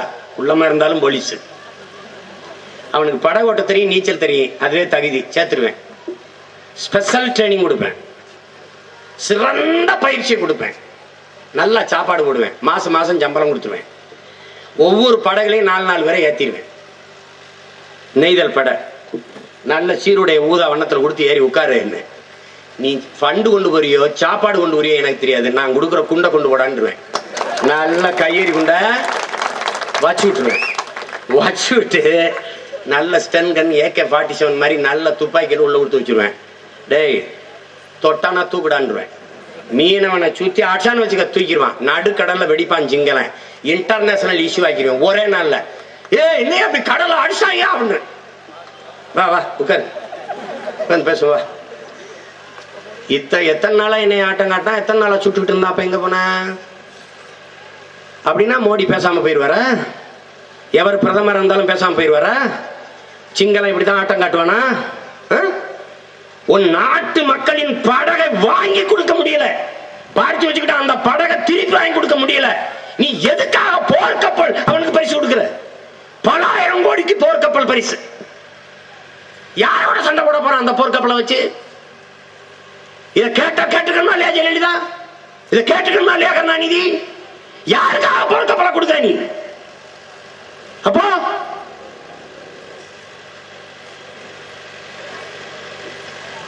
இனிமே நாங்க இந்த நாட்டை ஆளணுங்கிறதுக்கு என்ன? 4-3 பொண்டாட்டி கட்டி பெற பிள்ளைக்கெல்லாம் பதவி வாங்கி கொடுக்கறதுக்கா? பாரதேசி பாய மக்க பிள்ளை நாங்க, அன்னாடங்காட்சி தினக்கூலிகளின் பிள்ளைகள் நாங்க. இனி வாழவே வழியில்லை என்ற நிலையில் இந்த வேலையை செய்ய வந்தோம். புரட்சி எப்போது தோன்றும்? இதுவரை வாழ்ந்தது போல இனி எப்போதும் வாழ முடியாது என்கிற நிலை உருவாகுமானால் மக்கள் தானாக புரட்சி செய்வார்கள் என்கிறான் ரஷ்ய புரட்சியாளர் லெனின். அப்படி வாழ முடியாத சூழல் வந்துருச்சு. அதனால கிளம்புறோம். அதனால உங்கள் பிள்ளைகள் இந்த வேலையை செய்ய வரும். உயர்ந்த நோக்கத்தை கொண்டு வரோம். தத்துவம் என்பதை அன்பிற்குரிய தம்பி தங்கைகளே, அருமை பெற்றோர்களே, தகப்பன் என்பவன் என்னை பெத்தவனாக இருக்க வேண்டும், என் தலைவன் என்பவன் என் ரத்தவனாக இருக்க வேண்டும். இதுதான் எங்களுடைய தத்துவ நிலைப்பாடு. என் மொழி புரியாதவன் எனக்கு இறைவனாக இருக்க முடியாது, என் வழி உணராதவன் எனக்கு தலைவனாக இருக்க முடியாது. என்னை அடிச்சா அமித்ஷாவுக்கு வலிக்குமா? என்னை அடிச்சா ராகுல் காந்திக்கு வலிக்குமா? என்னை அடிச்சா உனக்கு வலிக்கும். அப்ப நீதான் என் தலைவன், நீதான் என் தலைவன். பிர்ஜோ மரணத்திற்கு மோடியின் கருத்து என்ன? அமித்ஷாவின் வருத்தம் என்ன? ராகுல் காந்தியின் கருத்து என்ன? ஆனால் தமிழர்கள் வாழ்க்கை வேண்டியதில்லை, வாக்கு வேண்டும். தமிழன் உயிரோ உணர்வோ உரிமையோ தேவையில்லை, ஓட்டு வேண்டும். இதை எப்படி ஏற்கிறது? இதை எப்படி ஏற்கிறது? அதனால்தான் உங்கள் பிள்ளைகள் ஒரு வெறி கொண்டு வாரோம். அதுல என்ன சந்தேகம்? வெறி கொண்டு வாரோம். அதிகாரம் மிக வலிமையானது என்கிறார் அண்ணல் அம்பேத்கர். அதை அடைந்து விட்டால் அனைத்தும் எளிமையானது என்கிறோம். உங்கள் பிள்ளைகள் அனைத்து துன்பப்பூட்டுகளுக்குமான சாவி ஆட்சி அதிகாரம் மட்டுமே என்கிறார். அதை அடைவதற்கு வெறி கொண்டு பாய்கிறோம். அதிகாரம் வந்து விட்டால் எல்லாத்தையும் சரி செய்வோம். என் விவசாயி கோமணத்தோட போய் அம்மனமாக நின்றுட்டு டெல்லியில போராட போறாரா? விட்டுற போறோமா? தண்ணிக்கு கர்நாடகத்தையும் கேரளாட்டையும் மண்டிட்டு நிக்க போறோமா? மான தமிழ் மக்கள் வந்தவன பாண்டியார் பொன்னமலால் அணையை கட்டுவேன். அம்மையார் இந்திரா காந்தி காலத்துல 1985 அடிக்கல் நட்டி நிறுத்திட்டான். போடு திருப்புவேன். நேர கொண்டாந்து முல்லை பெரியாற்று பாசனத்திற்கு மேட்டூர் கொண்டு வந்து காவிரி படுகைக்கும் கொண்டு சேர்த்துருவேன். பெரிய குழாயில பவானி ஆற்றின் குறுக்கே அணை கேரளா கட்டிடுச்சு. நான் மேல் பவானி, எங்க பவானியில எங்க இருந்து தண்ணி வருதோ அங்கே கட்டி அணைய ராட்சச குழாய் மூலம் திருப்பிடுவேன். எனக்கு இதை யாரு செய்வா? என் தாய்மொழி செத்து போச்சு. அதை பத்தி கவலைப்பட இந்த நாட்டில் ஒரு தலைவன் ஒருத்த கிடையாது. இந்தியப்படி சமஸ்கிருதம் படிக்கிறான். அவனவன் மொழியை உயிர்ப்பிக்க, அவனவன் மொழியை வளர்க்க, அவனவன் மொழியை காப்பாற்ற துடிக்கிறான். செத்துக்கொண்டிருக்கிற என் தாய்மொழியை காப்பாற்ற நாங்க துடிக்கிறோம். இதை இனவெறி, இதை பாசிசம், இதை மொழி சாவனிசம் என்கிறோம். அப்ப சமஸ்கிருதம் படி என்பது சமஸ்கிருத சாவனிசம் இல்லையா? இந்தி கட்டாயம் படி என்பது இந்தி தீவிரவாதம் இல்லையா? அதுக்கு அவன் டைம் பதில் இல்லை. நான் வருவேன், கட்டாயமா நாங்க வர்றோம். வந்தா செய்யறதெல்லாம் கிடையாது, வர்றோம், நாங்க செய்யறோம், வாரோம். இந்தி படிக்கிறான், படிச்சுக்க. ஏன் படிக்கிற? வட இந்தியால வேலை, படிச்சுட்டு போயிரு. ஆங்கிலம் படிக்கிற, ஏன் படிக்கிற? அந்நிய நாடுகள்ல வேலை, படிச்சுட்டு போயிரு. தமிழ் படித்தால் மட்டும்தான் தமிழ்நாட்டில் வேலை, என்கிட்ட இரு. சட்டம். அப்புறம் தமிழ் படிச்சா சோறு கிடைக்குமா, வேலை கிடைக்குமா கேட்க வேலை இல்லை. நீ என்ன நினைக்கிற? இங்கிலீஷ் படிச்சுட்டு கொரியன் முதலாளி, ஹொண்டாய் முதலாளி, அந்த நோக்கியா கம்பெனிக்காரன், அமெரிக்காக்காரன், ஃபோர்டு, இதுல போயிட்டு டை கட்டிக்கிட்டு அவன் அடிமை நின்று வேலை செய்யறதா வேலைன்னு நினைக்கிறேன். இல்ல, நானே தான் ஆடு மாடு வளர்க்கல, கோழி வளர்த்தல, நாட்டுக்கோழி வளர்த்தல, பட்டுப்பூச்சி வளர்த்தல, அரசு பணி ஆக்கிடுவேன். பானை செய்யறத கவர்மெண்ட் வேலை ஆக்கிடுவேன், நிறுவனம் ஆக்கிடுவேன், ஃபேக்டரி. குயவர் தான் செய்யணுங்கிறத தூக்கிடுவேன், அவரை பேராசிரியர் ஆக்கிடுவேன். பானை எப்படி செய்யறதுன்னு கத்துக் கொடுங்கன்றேன். அவன் கத்துக்கிட்டு இருப்பான், அவருக்கு சம்பளம், இவர் எல்லாம் உட்கார்ந்து இருப்பான். சிரிக்காத, கட்டாயம் செய்வேன். 3 சட்டி குழம்பு சட்டி 16,000 ரூபாய்க்கு விற்குது. 16,000 ரூபாய். எங்க? அமெரிக்கால 3 சட்டி. நீ சோத்துல ஊத்தி வச்சு காலையில குடிக்கிற பழைய நீச்ச தண்ணி 1000 ரூபாய் லிட்டரு. எங்க இருக்கு பொருளாதாரம் தெரியாம நீ அலையிறியே? எங்க இருக்கு பொருளாதாரம்? உன் கருப்பட்டி 1 கிலோ 1000 ரூபாய் அமெரிக்கால. உலகம் பூரா அல்லாதான். ஆனா நீ விளைய வச்சு கொடுக்கறதுக்கு ஆள் இல்லைங்க. விவசாயத்தை விட்டு வெளியேறிட்ட. நான் திருப்பி கொண்டாறேன். அப்ப காசுனாலும் ஒரு கவர்மெண்ட் காசா இருக்கணும், அரை காசுனாலும் அரசாங்க காசா இருக்கணும். நான் தரேன்றேன். வா, இது கவர்மெண்ட் வேலை, இங்க இரு. நீ ரொம்ப நேரம் வேலை செய்வனா? 8 மணி நேரம் வேலை செய். நீ படிக்காதவன் படிச்சவன் எல்லாருக்கும் வேலை இருக்கு. ஒண்ணுமே படிக்கலையா? இந்த ஆடு மாடு போடுற சாணி புழுக்கையை நீ வீட்டுல வேக்கம் கிளீனர் வச்சு குப்பையை இழுக்கிற மாதிரி சாணியை விட்டு கொண்டு போய் இழுத்துரும். அப்படியே டிராக்டர்ல தூக்கி போடு. நான் உரக்கிடங்கு வச்சிருக்கேன், இயற்கை உரம். நாடையே இயற்கை வேளாண்மைக்கு மாத்திருவேன். என் பெரிய தகப்பன் நம்மாழ்வார் கண்ட கனவை இந்த நாட்டில் நிறைவேற்றி விட்டுருவேன். அவன் பிள்ளை தூய வேளாண்மை, எல்லாம் இயற்கை வேளாண்மை. கத்தரிக்காய், வெண்டைக்காய், சுரக்காய், பூசணிக்காய் எல்லாம் இயற்கை வேளாண்மை. எது தின்னாலும் நோய் வராது. அப்படி விளைய வச்சு கொடுத்துருவேன். நீ இப்ப சாப்பிட்றது என்ன? பிளாஸ்டிக் அரிசி, பிளாஸ்டிக் முட்டைக்கோசு, பிளாஸ்டிக் முட்டை, பிளாஸ்டிக் பச்சை மிளகாய். ஒருத்தன் ஜோரை உருட்டி எரிக்காம பந்து மாதிரி குதிச்சு போகுது.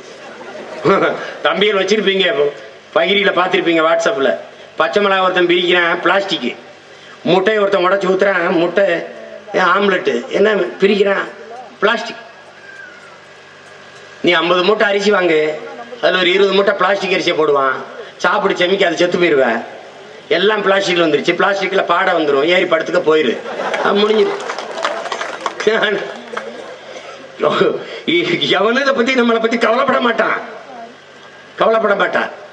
இங்க பாரு, அம்மையார் ஜெயலலிதாவுக்கு உட முடியல, லண்டன்ல இருந்து பீழே வராரு. நமக்கு ஒரு கூளை கூட வரமாட்டான், நமக்கு ஒரு ரூபாய் வரமாட்டான். இங்க ஒரு நமக்கு இந்த நாட்டுல இந்த ஏதோ கஷ்டப்பட்டு கொஞ்சம் இடஒதுக்கீடை பெற்று அரசு மருத்துவமனை, அரசு மருத்துவ கல்லூரியில படிச்சுட்டு வர பிள்ளைய போய் கிராமப்புறங்களை சேவை செஞ்சாங்க. அப்படி சேவை செஞ்சா மதிப்பெண்கள் 2 மதிப்பெண் 3 மதிப்பெண் கிடைக்கும்ட்டு சேவை செஞ்சாங்க. அது சிற்றூர்களில் இருக்கிற மருத்துவமனைகளை வேலை செஞ்சாங்க. நம்ம ஆத்தாளுக்கு தேல் கடிச்சிருச்சு, பாம்பு கடிச்சிருச்சு, தலைவலி, காய்ச்சல். ஒரு நாள் உடனே பாப்பா வாந்தி பேதினா பார்த்துட்டு இருந்தான். இப்ப இனி எவனும் இல்லை, முடிச்சிட்டான். இனி வட இந்தியம் படிச்சுட்டு வருவான். அவன்கிட்ட எங்க அப்பத்தா போயிட்டு எனக்கு தலைவலிக்குதுன்னா கியா அப்படின்பா. ஏப்பா எனக்கு வயிற்று வலிப்பா. அவனுக்கு ஒன்றும் புரியாது. இது வயிற்று வலிங்க, அவன் தலைவலிக்கு மாத்திரை கொடுத்து கொண்டுருவான். நடக்குதா இல்லையான்னு பாருங்க. எல்லாத்தையுமே முன்கூட்டி உங்க பிள்ளைகள் சொன்னோம், கேட்கல. இப்ப மாட்டுக்கறி திங்க கூடாதுன்னு ஆரம்பிச்சிட்டான். மாட்டுக்கறி திங்கிறவங்க இருக்கிறீங்க, திங்காதவங்க இருக்கிறீங்க. அது அவன் விருப்பம்ல, அவன் விருப்பம். உடை உணவெல்லாம் ஒவ்வொரு தனி மனிதனின் உரிமை. இந்த மாதிரிதான் நீ சட்டை போடணும்னு என்னை கட்டி வச்சு அடிச்சா நான் என்ன பண்ணுவேன்? எப்படி எதை சாப்பிடணும்னு 23 கோடி மக்கள் இரவு உணவு இல்லாமல் உறங்க போகிறாங்க இந்த நாட்டில். நான் சொல்லல, அரசாங்கமே சொல்லுது. 3000 குழந்தைகள் ஆண்டொன்றுக்கு சோறு இல்லாம சாகுறாங்க.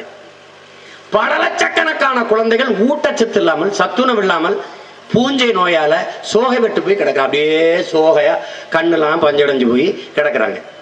முதல்ல இவனுக்கு சோகா போடு, அப்புறம் நான் கறி திங்கிறதா காய்கறி திங்கிறதா கத்திரிக்காய் திங்கிறதா அப்புறம் முடிவிடு. இவன் மாட்டு கறி மேல இவனுக்கு மாடு திங்கிறது மேல அக்கறை இல்ல. இவன் ஏன் மாடு ஒட்டகத்து மேல மட்டும் அக்கறை, ஏன் பன்னி மேல வரல? பன்னி இஸ்லாமிய மக்கள் சாப்பிடுறது இல்ல, மாடு ஒட்டகம் சாப்பிடுறாங்க. எங்க வந்து வைக்கிறான்? ரம்ஜான் பண்டிகைக்கு நோன்பு என்னைக்கு திறக்கிறானோ அந்த 40 நாள் நோன்புக்கு முதல் நாள்ல போடுறாங்க சட்டத்தை. அப்ப இது என்னது? இது மாட்டு கறியா மத வெறியாங்கிற கேள்வி நமக்கு எழுது. இது நுட்பமா நீங்க விளங்கி கொள்ளணும். ஏன் நான் சண்டை போடுறோம்? நான் மாட்டுக்கறி சாப்பிடல, நான் ஒட்டக்கறி சாப்பிடல, ஆனால் ஒட்டகக்கறி மாட்டுக்கறி சாப்பிட என் உடன் பிறந்தவனுக்கு அந்த உரிமையை என் உயிரை கொடுத்தேன்னு பெற்றுக் கொடுக்கணும். அதான் ஜனநாயகம். அதை நல்லா விளங்கி கொள்ளணும். மாட்டுக்கறி தின்னால் அடிக்கிறார்கள், நாங்கள் என்ன செய்ய போறோம்? மாட்டுக்கறி திங்களைனா அடிக்க போறோம். எப்படி இருக்கு நாடு? எப்படி இருக்கும்? அவன் மாட்டுக்கறி தின்னா அடிப்பான்னா நான் மாட்டுக்கறி திம்பியான்னு கேட்பேன், திங்களைனா அடிப்பேன். எப்படி இருக்கு நாடு? எப்படி இருக்கு? என்ன சட்டம்? அது வேலை என்ன? மாடுகளை ஒழிக்கணும். சர்வதேச சந்தை விரிவாக்கத்துக்கு உழவு இயந்திரம், டிராக்டர் வைக்கணும். நாட்டு மாடுகளை ஒழிக்கணும். பாலின் சந்தை மதிப்புல, பால் வியாபாரத்துல பெரும் முதலாளிகளை, கார்பரேட் நிறுவனங்களை கொண்டு வந்து இறக்கணும். எங்க அப்பத்தா ஒரு பசுமாடு வச்சிருந்துச்சுன்னா அந்த தெருவில் இருக்க எல்லாருக்கும் பாலை ஊத்திரும். என்ன, நாங்க காப்பிக்கு ஒரு மோர் தயிருக்கு 100 மில்லி 200 மில்லி வாங்குவோம். அந்த அந்த தற்சார்பு பொருளாதாரம் இருக்கு பாருங்க, அதை ஒழிக்கணும்ட்டு சந்தை பொருளாதாரத்தை ஏற்றுக்கொண்ட இந்த நாடு மாடுகளை ஒழிக்கணும்னு நினைக்குது. அதுக்கு முதல் படியா ஜல்லிக்கட்டு தடை விதிச்சது. காளைகள் மேல கருணை இருப்பது போல அதை காட்டி அழிக்க நினைச்சது. அதுக்கு சண்டையை போட்டு அதை தடையை நீக்கிட்ட பிறகு யோசிச்சு யோசிச்சு பார்த்து இந்த வேலையை செய்யறான். இப்ப எங்க அம்மா ஒரு பசுமாடு வச்சிருக்கு. இப்ப பசுமாடு ஒரு கண்ணு போடுது, அது கிடேரி கண்ணா வச்சுக்கிடுவோம். காலங்கண்ணா என்ன பண்ணுவான்? கொண்டு வித்துருவோம் சந்தையில. இப்ப விற்க முடியாது. இப்ப என்ன பண்ணலாம்? அந்த கண்ணுக்குட்டிய வாங்கவும் முடியாது, விற்கவும் முடியாது என்றால் மாடு யார் வளர்ப்பா, யார் வாங்குவா? இந்த கேள்விதான் இங்க. கறி முக்கியம் இல்ல அவனுக்கு. இப்ப மாட்டுக்கறி திங்க கூடாது என்றால் மாட்டுக்கறியை நீ ஏற்றுமதி செய்யக்கூடாதுல்ல. நீ ஆண்டு ஒன்றுக்கு 24 லட்சம் டன் மாட்டுக்கறி ஏற்றுமதி செய்யற. உலகத்திலே மாட்டுக்கறி அதிகமாக ஏற்றுமதி செய்யற நாடு இந்தியா. இது எப்படி? ஓராந்தின்னா ஊட்டி விடும், உள்ள வந்தின்னா கொண்டு வரும். இதான் இந்த நாடு வச்சிருக்கிற சட்டம். இது எவ்வளவு பெரிய ஐக்கியத்தனம்னு பாருங்க. மாடுகளை மொத்தமா முடிச்சிட்டான். இப்ப நாட்டு மாடு, என் மாடு போடுற சாணத்துலதான் நான் உரம். செர்சி மாடு உரம் இல்ல. நீ நாட்டு மாட்டு கண்ணுக்குட்டி அவுத்து விட்டினா நிக்காது, துள்ளும். செர்சி மாட்டை கண்ணுக்குட்டி அவுத்து விட்டினா நகராது, அப்படியே நிக்கும். இதை நல்லா கவனிச்சுக்கணும். அது பால் இல்ல, பால் போல ஒன்று. என் நாட்டு மாட்டு பால் தான் அது ஏட்டு வகை பால், அது தாய்ப்பாலுக்கு இணையான ஒன்று. என் தாயின் மார்ல பால் இல்லைன்னா கூட அந்த பசுவின் மார்ல வர்ற பாலை குடிச்சு நான் ஊட்டமா வளர்ந்துருவேன். இதான் இங்க இருந்தது. இப்ப அந்த மாடுகளை ஒழிப்பதற்காக இந்த வேலையை செய்யறான். ஒரே நாள் அந்த சட்டம் வந்த ஒரே நாள்ல பொள்ளாச்சி சந்தை வெறிச்சோடிடுச்சு. மாட்டு விற்க வாங்க யாரும் வரல. அது வாங்குறதுக்கு விற்கிறதுக்கு 5 ஆவணம் வேணுங்கிறான். விற்கிறவர்கிட்ட ஒண்ணு, வாங்குறவர்கிட்ட ஒண்ணு, அப்புறம் தாசில்தார், அந்த தெருவில் இருக்க தாசில்தார்ட்ட ஒண்ணு, விற்பனை கமிட்டி ஒண்ணு போடுவானா அதுல ஒண்ணு. இந்த ஆவணங்கள்லாம் நீ சேகரிக்கிறதுக்குள்ள செத்துருவ. எப்படி இருக்கு பாருங்க. விவசாயிகள் விவசாயத்தை விட்டு வெளியேறிவிட வேண்டும். விவசாயிகளுக்கு எந்த வலிமையும் எந்த உரிமையும் இருக்கக்கூடாது. முடிச்சிருந்தான் அவனுக்கு. விவசாயத்தை அவன் செய்ய போறான். உணவு பாதுகாப்பு மசோதா என்று கொண்டு வந்தான். இப்ப ரேஷன் கடையை போட போறான். உங்களுக்கு மானியம் கொடுப்பான். எப்படி சிலிண்டருக்கு மானியம் தரேன்றானோ அப்படி உங்க வங்கியில கணக்கு திறந்துருங்க, நான் வங்கியில போட்டுறேன்பா. நீ அதை எடுத்துக்கிட்டு போய் எங்க சாப்பிடுவ? எங்க? அண்ணாச்சி மளிகை கடையில வாங்குவ. பெரிய அண்ணாச்சி இருக்காரு, அதானி அம்பானி, அவர் கடையில தான் போய் வாங்கணும். அவர் காசு வாங்க மாட்டாரு, அட்டை தான் கேட்பாரு. அட்டையை வச்சு கிளிக்கணும். ஒரு தடவை கிழிச்சா 2.77 விழுக்காடு காசு எடுத்துக்கிடுவாரு அவரு. சேவை வரி. உழைக்காம உட்கார்ந்த இடத்துல உங்க உழைப்ப சுரண்டிட்டு போயிருவாரு. இப்படி ஒரு நிர்வாகம், இப்படி ஒரு நாடு. இதையெல்லாம் மாற்றணும்னு உங்க பிள்ளைகள் நினைக்கிறோம். மாட்டுக்கறியை போய் பேசிட்டு இருக்கிறாங்க. பசுவை வதைக்காதீங்க. யாராவது ஒருத்தன் பசுவை வதைச்சவன சொல்லுங்க கூட்டத்துல. என்னைக்கு நம்ம பசுவை கொண்டிருக்கோம்? இது எதுக்கு புதுசா பசு? ஏண்டா மனிதனை தீட்டு என்று சொல்லிட்டு மாடை புனிதம் என்று வருகிற மடையர்களை என்ன நீங்க சொல்லுவீங்க? எப்படி சொல்லுவீங்க? எவன் இந்த நாட்டுக்குள் வர்ணாசிர தர்மத்தை கட்டமைத்தானோ அவன் தான் வரான் மனிதன் தீட்டு மாடு புனிதம் என்று. எங்க மதிப்பிற்குரிய அம்மா தமிழிசை அவர்கள் கூட ஏதோ அவர்களுடைய ட்விட்டர் சுற்றுவிரல் செய்தியில போடுறாங்க, மாட்டுக்கறிக்கு தடை போட்டம் இவர்கள் போராடுகிறார்கள், நாய்க்கறிக்கு தடை போட்டால் என்ன செய்வார்கள் அப்படின்னு ஒரு கேள்வி. இதுக்கு மதிப்பிற்குரிய நம்ம ஐயா கமலஹாசன் அவர்கள் ஒரு சின்ன கீழே ஒரு பதில் போடுறாங்க, நீங்க மாட்டு மூத்திரம் குடிக்கிற நீங்க என்னைக்கு நாய் மூத்திரம் குடிக்க ஆரம்பிக்கிறீங்களோ அன்னைக்கு இதை பற்றி பேசுவோம். இதை விட யாரும் நாகரிகமா பதில் சொல்ல முடியாது. பல லூசுகள் கிளம்பிட்டான். ஒரு ராஜஸ்தான்ல ஒரு நீதிபதிய மகேஷ் சந்திர சர்மா அவர் பேரு, நீதி அரசர் மகேஷ் சந்திர சர்மா என்ன சொல்லிருக்காரு, ஆண்மையிலும் பெண்மையிலும் இணையாது, ஆண்மையில் சிந்துற கண்ணீரை பெண்மையில் குடிச்சுதான் கர்ப்பமாயிருந்தான். எவ்வளவு பெரிய விஞ்ஞானி, எவ்வளவு பெரிய கண்டுபிடிப்பு. பள்ளிக்கூடத்துக்கு போகாம நேரம் நீதிபதி ஆயிட்டாரா என்னன்னு தெரியல. நான் சொன்னேன், ஏன்டா எங்க செல்லூர் ராஜா இவ்வளவு கவலைப்படுத்தின நீங்க, இவர் என்னடா ஐயோ கொடுமை, பெரிய குடும்பக்காரங்க எல்லாம் வந்துட்டாங்க. இப்ப பெரிய குடும்பக்காரங்க எல்லாவற்றையும் மாற்றி ஒரு தூய தேசம் படைக்கணும். அனைவருக்கும் கல்வி, கல்விக்கேற்ற வேலை, வேலைக்கேற்ற சம்பளம், அந்த சம்பளத்தை கொண்டு வாழ்கிற பெருமை மிக்க வாழ்வு. 5க்கும் 10க்கும் அரிசிக்கும் பருப்புக்கும் வேட்டிக்கும் சேலைக்கு கையேந்தி நிற்கிற எளிநிலையில் இல்லாத ஒரு மீட்சி.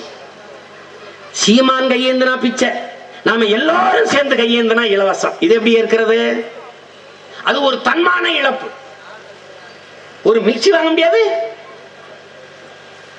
ஒரு கிரைண்டர், ஒரு மின்விசிறி வாங்க முடியாத ஏன் வாழணும், செத்து போண்டிதானே. அப்படி என்ன உனக்கு தோசை முக்கிலி கேக்குது, என்ன கேக்குது? இந்த ஜெயலலிதா வந்து மிக்சியும் கிரைண்டரும் கொடுக்காம நீ களிமண்ணியா சாப்பிட்டுக்கிட்டு இருந்தா, இட்லி தோசை திங்கல என்னங்கடா?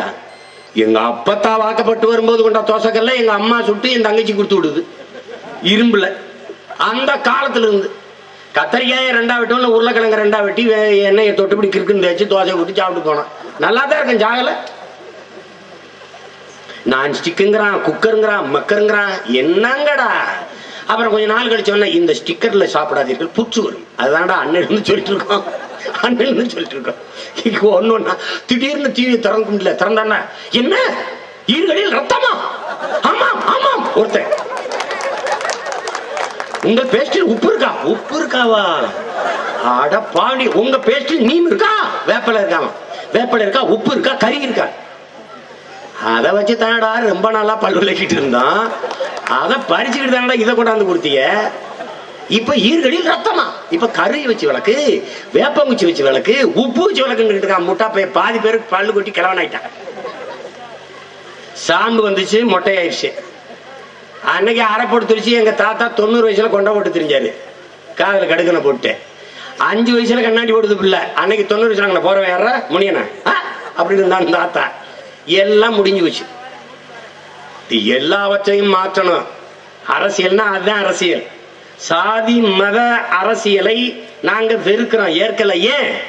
சாதி மதம் கடவுள் இந்த உணர்ச்சிகள் மனிதனுக்கு மட்டுமே ஆனது. அரசியல் என்பது அனைத்து உயிர்களுக்குமானது. அனைத்து உயிர்களுக்குமான அரசியலில் மனிதனுக்கு மட்டுமேயான சாதி மத கடவுள் உணர்வு கலக்கக்கூடாது என்பதில் நாங்கள் தெளிவாக இருக்கிறோம். காக்கை குருவி எங்கள் சாதி, நீல் கடலும் மலையும் எங்கள் கூட்டம், நோக்க நோக்க களியாட்டம், நோக்கும் திசையெல்லாம் யாமன்றி வேறில்லை என்று மகாகவி பாரதி நமது பாட்டன் பாடுறான். இப்ப காக்கை குருவியின் ஜாதி அது செத்துறக்கூடாதுல, நான் பாதுகாக்கணும்ல.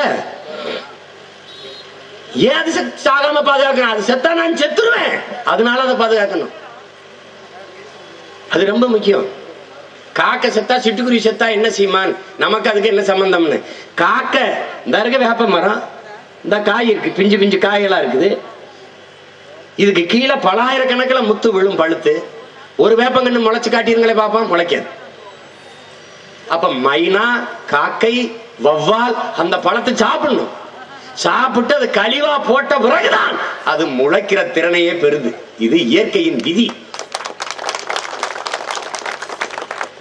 நல்ல நல்ல கலங்கி தான் உயிர் சுழற்சி, உயிர் பெருக்கம். இது இயற்கையின் விதி, இதை எவனும் மீற முடியாது. இந்த மலைகள் எல்லாம் பாக்குறீங்க, இந்த காடு என்ன நம்ம பாட்டை முப்பாட்டை நட்டுட்டு வந்ததா? நம்ம ஆத்தா பெரியத்தா நட்டுட்டு வந்ததா? இல்ல, அவ்வளவும் பறவைகள் நட்ட மரம். அதுக்கு எரு போட்டு உரம் போட்டு பாதுகாத்தது யார்?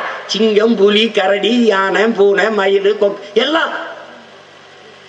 அந்த காடுகளில் இருந்துதான் உனக்கு அருவி, அந்த அருவியில் இருந்துதான் ஆறு, அந்த ஆறில் இருந்துதான் நீர், அந்த நீரில் இருந்துதான் சோறு, அந்த சோறில் இருந்தான் உயிர், வயிறு, வாழ்க்கை என்பதை நாம் மறந்துவிடக் கூடாது. அப்புறம் அது காக்க சத்தா என்னது, சிட்டுக்குருவி சத்தா என்ன செய்வான்? சிட்டுக்குருவி சத்தாலும் செத்து போயிருவேன், தேனீக்கள் செத்தாலும் செத்து போயிருவேன். ஒரு பலாமரம் பூத்து இருக்குன்னா சிட்டுக்குருவி வந்து அந்த பூவுல போய் தேனை குடிக்கும். அதுல மகரந்தத்தை ஒட்டிக்கிட்டு மூக்கில் கொண்டு ஒட்டிக்கிட்டு இன்னொரு பூவுல போய் குடிக்கும். இந்த பூவுல ஒட்டின மகரந்தத்தை இந்த பூவுக்கு கடத்தும்.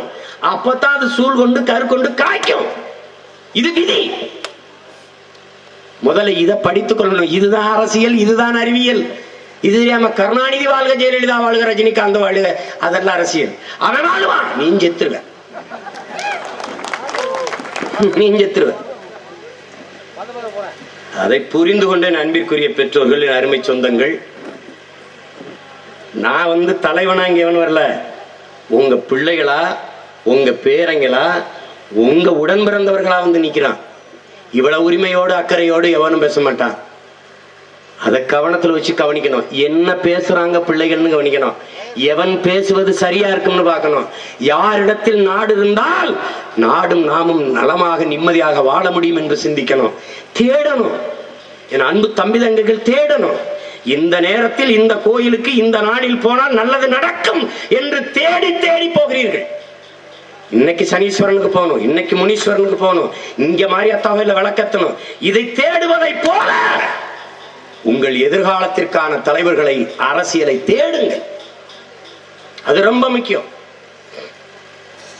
இதுல ஒண்ணும் செய்ய முடியாது. சின்னத்தை பார்த்து வாக்கு செலுத்துவதை கைவிடுங்கள். நல்ல எண்ணங்களை பார்த்து வாக்கு செலுத்துவதற்கு நீங்கள் தயாராகுங்கள். அதான் ரொம்ப முக்கியம். உலகம் நம்மை ரொம்ப இழிவாக பார்க்கிறது. நடித்தால் மட்டுமே நாட்டை ஆளுகிற தகுதி வந்துவிடும் என்று ஒரு இனக்கூட்டம் நம்புகிறது என்றால் அந்த இனத்தை மற்றவன் எப்படி மதிப்பான் என்று பாருங்கள். கேரளாவில் சாத்தியமா? ஆந்திராவில் ஒரு விபத்து நடந்தது, என்.டி. ராமாராவ். மறுபடி சாத்தியப்பட்டதா? கர்நாடகாவில் சாத்தியப்படுமா? இந்தியாவில் எந்த மாநிலத்திலாவது இது நடக்குமா? இது ஒரு மானங்கட்ட செயல். ஆக சிறந்தவன் என் அப்பன் இருக்கான், நல்ல கண்ணு. அவனை விட தலை சிறந்த தலைவன் இந்த நாட்டில் இதுவரை இல்லை. அவனுக்கு இந்த நாட்டை ஆளுகிற வாய்ப்பு இல்லை. அவன் பிள்ளைகள் எங்களுக்காவது இருக்கட்டும் தான் நாங்க போராடுறோம். ஆக சிறந்த அறிஞன். ஜப்பானுக்கு ஒரு மாசானுபவ புக்கோக்கா மாதிரி என் தாய் நிலத்திற்கு, ஏன் இந்திய பெருநாட்டிற்கு எங்கள் பெரிய தகப்பன் நம்மாழ்வார் ஒரு மாபெரும் இயற்கை வேளாண் பேரறிஞன் இருந்தான். அவரை பற்றி பேசுவதற்கு ஒரு நாக்கு இருக்கா? ஒரு நாதி இருக்கா? அவருக்கு இல்லாத வாய்ப்பு, அவருக்கு இல்லாத தகுதி இவர்களுக்கெல்லாம் வந்து விட்டதா? அதை புரிந்து கொள்ளணும். என் அன்பிற்குரிய சொந்தங்களே, வந்தவரையெல்லாம் வாழ வைப்போம். அது எங்கள் இனத்தின் பெருமை. இனி எம் சொந்தவரை மட்டுமே ஆள வைப்போம். அது எங்கள் இனத்தின் அடிப்படை அரசியல் உரிமை. அதை புரிந்து கொண்டு என் தம்பி தங்கைகள், உங்கள் பிள்ளைகள், உங்கள் உடன் பிறந்தவர்கள் முன்னெடுக்கிற இந்த தூய அரசியலை, தன்னலமற்று உண்மையும் நேர்மையுமாக இந்த மண்ணுக்கு மக்களுக்குமாக உழைக்க முன்னெடுக்கிற அரசியலை, முழுமையான மக்களாட்சியை நிறுவுவதற்கு நாங்கள் முன்னெடுக்கிற இந்த அரசியலை வலிமைப்படுத்த வேண்டியது உங்கள் ஒவ்வொருவருடைய கடமையும் பொறுப்பு. அதை புரிந்து கொண்டு எங்களுக்கு வலிமை சேர்க்க வேண்டும். ஒரே ஒரு ஒரு வாக்ககத்திலே 100 பேரை இணைத்திருக்கிறார். நான் சொல்லியிருக்கிறது என் பிள்ளைகளுக்கு, வாக்ககத்திற்கு 10 பேர், எவ்ரி பூத் 10 யூத். இதான் நம்ம தத்துவம். 10 பேர் ஒரு வாக்ககத்துக்கு. நம்மளை வீழ்த்த ஒருத்தனும் முடியாது. அந்த வேலையை செய்து முடிக்கணும். இது என் கட்சி இல்ல, இங்க கூடி இருக்கிறவங்க, மேடையில் இருக்கிற கட்சி இல்ல, இது உங்க கட்சி. நாம் தமிழர் என்பது கட்சி இல்ல, நம்ம இனத்தின் பெயர், இனத்தின் அடையாளம். நான் தமிழன், நீங்கள் தமிழர், நாம் தமிழர். அது நமது அடையாளம். அந்த அடையாளத்துக்குள் இணைவது ஒன்றுதான் இந்த இனத்தின் எழுச்சிக்கு, வளர்ச்சிக்கு, நல்வாழ்விற்கு வாய்ப்பு தரும் என்பதை என் அன்பிற்குரிய பிள்ளைகள் புரிந்து கொண்டு, என் அருமை பெற்றோர்கள் புரிந்து கொண்டு, உங்கள் பிள்ளைகள் எங்களுக்கு வலிமை தாருங்கள். வருகிற தேர்தல்களிலும் உங்கள் பிள்ளைகள் யாரோடும் சேராது உங்களோடு சேர்ந்து தனித்து போட்டியிடுவோம். இதே திருவடானை தொகுதியில் மறுபடியும் என் தம்பி அறிவுச்செல்வன் போட்டியிடுவான்.